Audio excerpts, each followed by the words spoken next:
Go to the governor, I believe, here, so we're going to have to let you go. Sorry about that. We're going to go live to the governor's office right now. We do encourage everyone, first of all, don't go out sightseeing. It's too early. We're still engaging in search and rescue.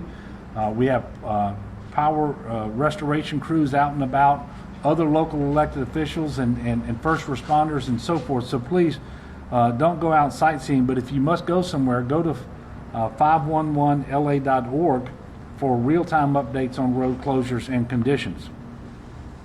Thank God, as of right now, we're not reporting any fatalities related to Hurricane Delta.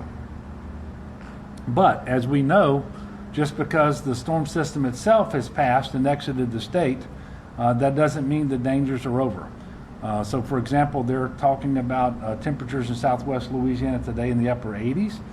We know we had some people die of heat-related illnesses. We also know that there was carbon monoxide poisoning when people ran generators, and we're going to get to power outages in just a moment. We had people who were killed by traumatic incidents, whether they were falling off their roofs or they were cutting up trees that fell on them. So everybody needs to exercise a lot of caution, even now, and really especially now. With respect to power outages, oddly enough, because Hurricane Delta was much larger in terms of its wind field, there were more power outages from Delta than there were with Laura. The peak was 688,000 outages across the state of Louisiana. As of noon, that number had decreased to 600,000. And so restoration appears to be progressing more rapidly than was the case after Laura, and that's because the damage to the infrastructure is not as significant. But that's still an awful lot of power outages. Current levels of 25% of all customers in Louisiana are without power as we speak. So we still have an awful lot of work to do with respect to restoring power. The good news is we have about 10,000 utility workers in state right now working on this.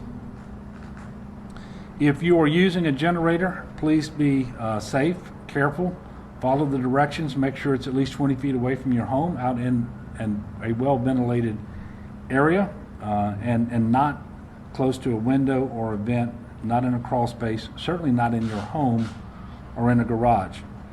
As of this morning, 9,441 Louisianans were in shelters.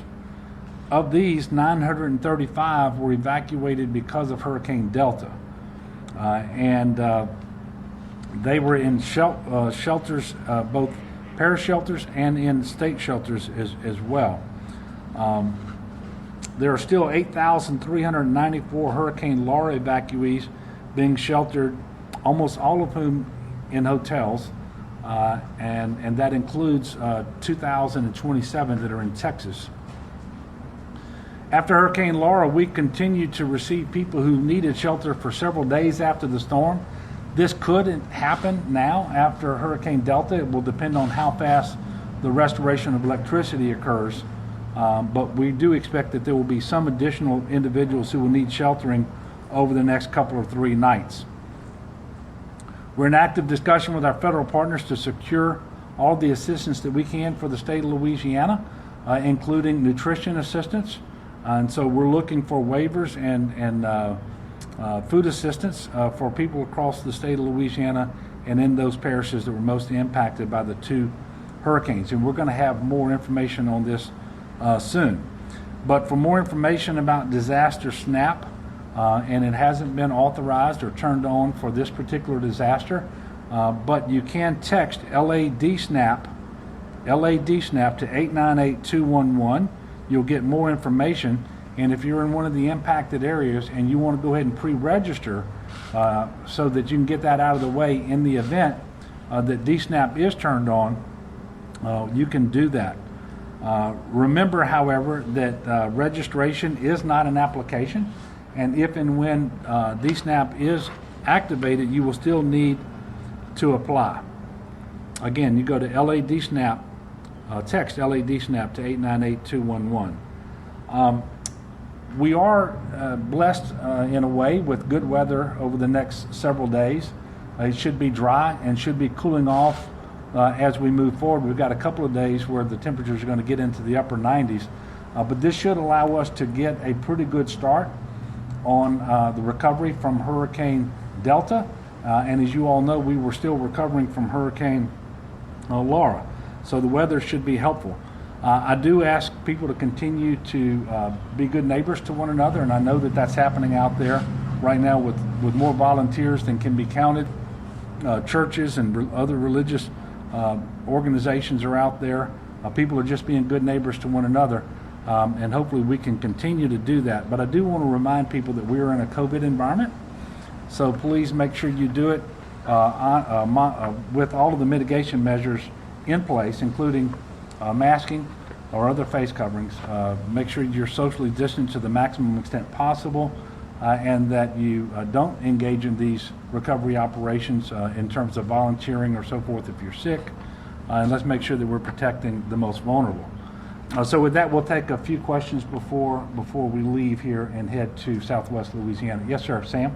Governor, do you have a sense for what the biggest, in Laura it was wind that did the most damage? Do you have a sense yet, or was it flooding that's going to be the most problematic with this one? Well, it appears, well, first of all, I can't tell you which was the most significant yet, but we know there was more flooding inland with Delta than was the case with Laura. I mean, we've had flooding in Allen Parish and up in Rapides Parish and even points further north than that. We know that the wind damage was significant as well, but it's kind of hard to just take a quick look and know what wind damage was caused by which storm. So we're going to have much more information on this as we move forward. And I'll tell you, this is really important because the way we work with the federal government with respect to documenting storm response and damages, and then for the reimbursement, it depends on which of those, which storm caused what damage. We're trying to work with FEMA to get them to consider, to the maximum extent possible, consolidating these two disasters because they occurred in close proximity, both temporal proximity in time, but also in geographic proximity, and it's going to be very, very difficult to differentiate. And so hopefully they will allow us to do that and get to that enhanced reimbursement of at least 90 cents on the dollar federal. And then, of course, we had already had a request in for all Category B and for debris removal to be at 100%, and we're still waiting on that response from the federal government. Yes, ma'am. Governor, ahead of the storm, we talked about the concern about all the piles of debris in Southwest Louisiana because of Laura and the fact that those could become projectiles and do more damage. It doesn't sound like a lot of that happened. Is that the same report you're getting? Yeah, and of course, I haven't had those personal conversations with the number of individuals on the ground that I would need to have a better idea. I will tell you, I did call and spot check. It appears that the vast majority of the debris was always going to be vegetative. That didn't really get picked up and blown around. But where you had construction and demolition debris, so maybe you had a sheet of tin that would catch the wind and blow around, but it doesn't appear to have been the problem that we thought it might be. One thing that's worth mentioning, and this kind of goes to how every storm is unique, and just because you think you know what to expect from previous storms doesn't mean you should ever let your guard down. It seems that in many ways this storm was stronger on the west side than it was on the east side, which is very strange and not something that the Weather Service expected or talked to us about. But in terms of wind speed and in some places where the rain fell, a stronger storm on the west side, even though as it came ashore at 6 p.m. yesterday, the eye was actually collapsing already, and you had dry air feeding into the system from the south, and we know that it went over cooler water just before it made landfall. But the strongest parts of the storm appeared to be on the west side, and that's where you saw much of the debris that did get blown around was actually over in that portion of Lake Charles and west of Lake Charles. Yes, sir. Did you end up opening the Bastrop shelter or not? We did, and in fact, the vast majority of people who sheltered last night because of Hurricane Delta sheltered in Bastrop. And that was, I think, well over 800. Any other? Yes, sir. Any timeline on power restoration? I know you mentioned it might be quicker than...